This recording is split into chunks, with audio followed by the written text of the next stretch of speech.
নৌকা না থাকলেও বিএনপির একটি প্রতিপক্ষ দল রয়েছে, সেটি হলো দাঁড়িপাল্লা। এমনটি মন্তব্য করেছেন বিএনপির মহাসচিব মির্জা ফখরুল ইসলাম আলমগীর। বুধবার বিকেলে ঠাকুরগাঁও সদর উপজেলা চিলারং ইউনিয়নের মোলানীবাজারে নির্বাচনী প্রচারণায় তিনি বলেন, বিএনপি একটি পরীক্ষিত দল।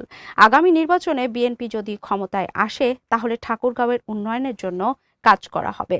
মহাসচিব আরও বলেন, এবার একটা সঠিক ভোট হবে বলে আশা করছেন সকলে, যেখানে সকল ভোটাররা স্বাধীনভাবে যাকে খুশি তাকে ভোট দিতে পারবে।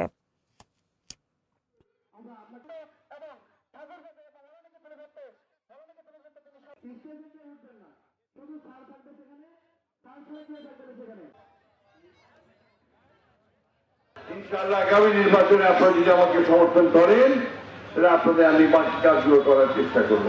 আপনাদের এখনো কিছু কাজ বাকি আছে, এখনো কিছু রাস্তাঘাট বাকি আছে, এখনো কিছু স্কুল বাকি আছে, মাদ্রাসা বাকি আছে, মন্দির বাকি আছে, এখনো বাকি আছে না, ওই কাজগুলো আমি করার চেষ্টা করব।